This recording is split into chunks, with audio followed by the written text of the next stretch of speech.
रहे हैं BBC 24/7 हिंदी। मैं हूं आपके साथ वाणी।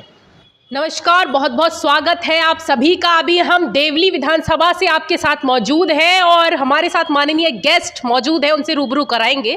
उससे पहले हम आपको बता दें कि G20 का समारोह जो है अभी खत्म हो गया है, लेकिन ये पूरी तरह खत्म तभी होगा जब उसकी उपलब्धि जो है पूरे विश्व में नजर आएगी।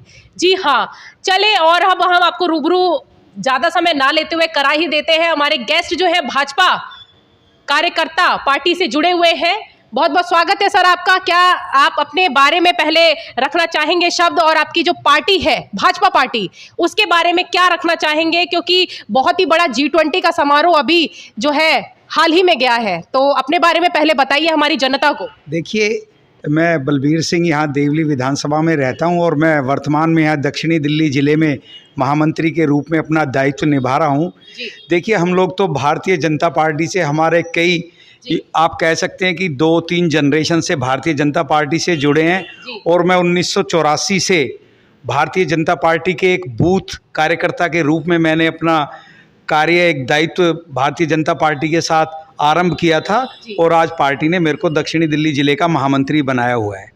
कितने वर्ष हो गए, आपने कितना समय जो है अपना इस भाजपा पार्टी को दिया है, और कार्यशैली को क्या समय हो गया है, वो इन फिगर्स जानना चाहूँगी। देखिए, करीबन 35 साल मेरे को हो गए हैं लगातार भारतीय जनता पार्टी के साथ काम करते हुए, और शायद गिने चुने परिवार होंगे हमारे इस क्षेत्र में जो लगातार भारतीय जनता पार्टी से जुड़े रहे हैं। 35 वर्ष बहुत बड़ी संख्या है, बहुत ज़्यादा वर्ष है। ये कोई 1 साल 2 साल की बात नहीं, पूरे 35 वर्ष की कार्यशैली आपकी रही है सर। बहुत बहुत अच्छा है कि अपने जो पैर जमा के रखे हुए हैं, यहाँ की ज़मीनी स्तर से जुड़े हुए हैं आप। देवली विधानसभा की हम बात करते हैं, तो अभी जो है हाल ही में G20 गया है सर, तो क्या कुछ कहना है आपका G20 के बारे में, और जो प्रेसिडेंसी मिली भारत को, किस तरीके से जो है सामने आया है भारत का रूप और देशों के समक्ष? देखिए, भारत को ये प्रेसिडेंसी 1 साल पहले मिली थी और ये जो अभी G20 का सम्मेलन भारत में हुआ है तो सबके सामने ही है। आज तक शायद पिछले लगातार 5 बार ये जो G20 के सम्मेलन होते, किसी में भी एक कॉमन डिक्लेरेशन पे साइन नहीं हो पाए थे। ये भारत की ही नीति थी, भारत के प्रधानमंत्री नरेंद्र मोदी जी और उनकी टीम को हम लोग ये सैल्यूट करते हैं कि उन्होंने इतनी कंट्रोवर्सी होने के बावजूद भी पूरे विश्व में एक कॉमन डिक्लेरेशन पे सभी लोगों की सहमति बनाई, और उसको देख के आज पूरे भारत में जो पहले भारत विश्व गुरु होता था, दोबारा भारत उसकी तरफ बनने की तरफ अग्रसर है।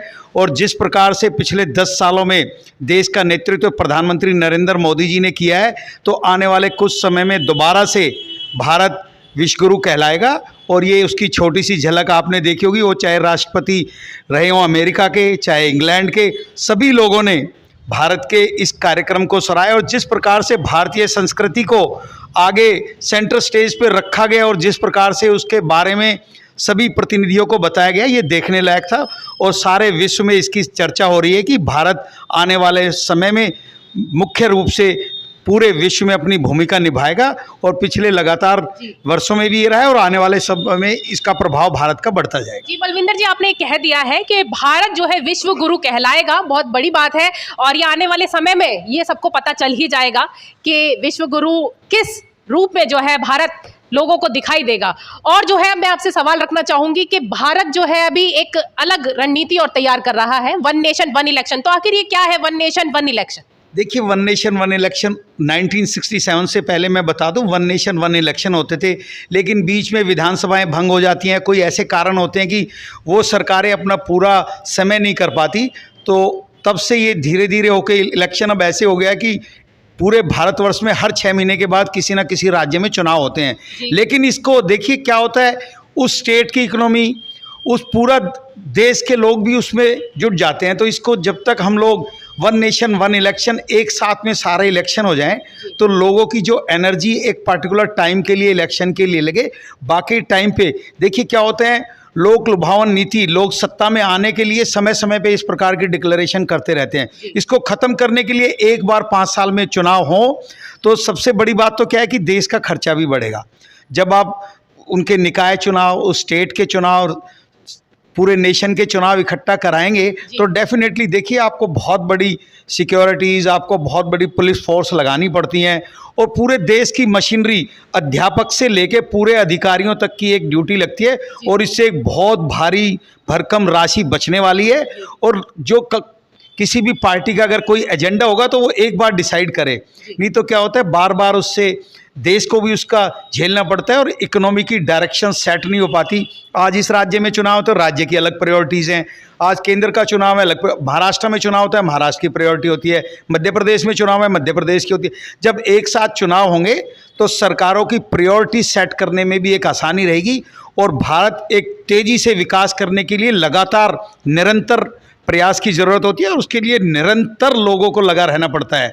तो उसके लिए जिस प्रकार हमारी भारतीय जनता पार्टी की सरकार ने तो अपने घोषणा पत्र में भी ये रखा था कि वन नेशन वन इलेक्शन होना चाहिए और सभी विपक्षी पार्टियों को इसको पॉजिटिव वे में सोचना चाहिए। ये नहीं होने वाला जैसा कि उनको डर है कि अगर इकट्ठा चुनाव होगा तो हम लोग सत्ता में नहीं आएंगे, ऐसा नहीं है। देखिए केंद्र का जब चुनाव होता है तो उसके साथ उड़ीसा का भी चुनाव होता है, तेलंगाना का भी चुनाव होता है और वहाँ पे दूसरी सरकारें बनी हैं। ये लोगों के ऊपर डिपेंड करेगा, लेकिन कोई डर की बात नहीं है। अगर कोई काम अच्छा हो रहा है और पूरे देश की प्रगति के लिए हो रहा है तो सभी विपक्षी दलों को उसमें सहयोग करना चाहिए। इंफ्रास्ट्रक्चर के समेत जो है देश की प्रगति के लिए काम हो रहा है, ऐसा कुछ कहना है बलविंदर सिंह जी का। और अब जो है हम आगे बढ़ते हैं सवालों के विषय में। तो सवाल जो है सर मेरा अब रहेगा, थोड़ा लड़ाई झगड़े भी हो सकते हैं आपके साथ मेरे। तो देवली विधानसभा की बात करेंगे, यहाँ पर जो कार्यशैली है, पार्षद पहले तो बता दीजिए। देखिए पार्षद यहाँ पे पूरे देवली विधानसभा में 4 पार्षदों में 2 पार्षद भारतीय जनता पार्टी के हैं और 2 पार्षद आप पार्टी के हैं। और यहाँ पे आप तो देख ही रहे हैं कि यहाँ पे हमारे जो विधायक जी हैं वो तो आप पार्टी से ही हैं जी। तो ये तो यहाँ की स्थिति है। लेकिन आप समझ सकते हैं कि देवली विधानसभा के अंदर कौन कौन से क्षेत्र आते हैं और उनकी क्या स्थिति है। आज भी बाहर निकलने के लिए रास्ते नहीं है। आज भी इस आप पार्टी की जब सरकार आई थी तो इन्होंने कहा था 2017 में नल से जल हर घर में मिलेगा। आज 10 साल करीबन इस पार्टी को सत्ता में हो गए, आज तक कितने लोगों को संगम विहार और देवली में पानी मिल रहा है, सबके सामने। नालियों की जो देखिए संगम विहार का इलाका आता है वहाँ पे निगम पार्षद रिपोर्ट कार्ड जो है बलविंदर जी खुद ही दे रहे हैं, उनको जो है बताना नहीं पड़ रहा है कि क्या कुछ कमियां हैं या क्या कुछ कहना चाहिए, क्योंकि हम भी अभी इसी रास्ते से आए हैं सर, आपके तक पहुंचे हैं जो। तो रास्ता जो है बहुत ही ख़राब है, बहुत ही ख़राब है और जो है एक्सीडेंट होने के आसार भी हो जाते हैं जब इस तरीके का रास्ता रहता है और गाड़ियों को जो है सही से जगह नहीं मिल पाती है। उसी रास्ते से जो है बड़ी बड़ी बसेस जा रही हैं, उसी रास्ते से जो है मतलब पानी की कमी है तो टैंकर्स भी जा रहे हैं, तो आपस में भिड़ने के जो है चांसेस बहुत ज़्यादा होते हैं और भिड़ने के चांसेस इस कदर ज़्यादा होते हैं कि हमें खुद नहीं पता चलता, हम अच्छी से अच्छी ड्राइविंग कर ले फिर भी जो है गिरने के चांसेस बढ़ जाते हैं। देखिए देवली रोड पे तो डेफिनेटली इंक्रोचमेंट बहुत बढ़ गया है। यहाँ के कई व्यापारी वर्ग हैं, हमने देवली के आरडब्ल्यू ने मिलकर ये अभियान भी चलाया था कि सब लोग अपनी दुकानों के अंदर रहें, बाहर कोई मार्केट नहीं लगनी चाहिए। लेकिन बड़ी विडम्बना है कि वो लोग वहाँ से हट ही नहीं पा रहे हैं। अब उसमें कौन कौन से डिपार्टमेंट इन्वॉल्व हैं, उसमें हो सकता है वो चाहे उसमें पुलिस को अपना रोल तरीके से नहीं निभा पा रही है या एमसीडी अपना रोल नहीं निभा पा रही है, राज्य सरकारें, लेकिन लोगों को डेफिनेटली बहुत ज़्यादा परेशानियां हैं। और आपने देखा ही है, हो सकता है देखिए मेट्रो तो यहाँ पे बनी रही है और मेट्रो बनने के बाद हो सकता है कि ये महरौली बदरपुर रोड का जो जाम है इससे हमें मुक्ति मिल सके। लेकिन हाँ इंटरनल रोड जितने भी महरौली बदरपुर रोड से अंदर देवली विधानसभा में, वो चाहे तिगड़ी से आता हो, वो चाहे मंगल बाजार रोड संगम विहार से आता हो, चाहे रतिया मार्ग हमदर्द से आता हो, सभी रोडों की बुरी हालत है और सरकारों को इस तरफ ज़रूर एक विशेष रूप से एक अभियान चलाना चाहिए ताकि लोगों को अपने आने जाने के रास्तों में एक सुविधा। देखिए कोई एक्सीडेंट हो जाए तो समय पे आदमी को अस्पताल नहीं पहुंचाया जा सकता, लेकिन अब सरकारें देखें कब जागती हैं। तो हम लोग इसके लिए लगातार प्रयास भी कर रहे हैं और मेरे को लगता है कि केजरीवाल सरकार को इस पर इमीडिएटली ध्यान देना चाहिए। बिल्कुल सर, आपने बोला कि यहाँ पे जो है ध्यान देने की आवश्यकता है और ध्यान दिया जाएगा। तो अब जो है हम आपसे थोड़े और विषयों पर चर्चा करते हैं विधानसभा देवली के बारे में कि यहाँ का जो है हाल बेहाल है पानी के चक्कर में। तो पानी का जो है हाल किस तरीके से सुधरेगा और पानी जो है कब तक यहाँ पर प्रॉपर तरीके से फैसिलिटी दी जाएगी और साफ़ पानी जो है यहाँ का मुद्दा है। देखिए, लोगों के बीच में हम गए तो शिकायत आई। देखिए 2019 में यहाँ कुछ क्षेत्र की पानी की सप्लाई के लिए एक वाटर रिजर्वियर यहाँ पे बनाया था, जो देवली गांव का नगर निगम के स्कूल है उसके पास में। वो इलेक्शन से पहले बना दिया गया था कि लोगों को पानी मिलेगा, लोगों को झांसे में रखा गया।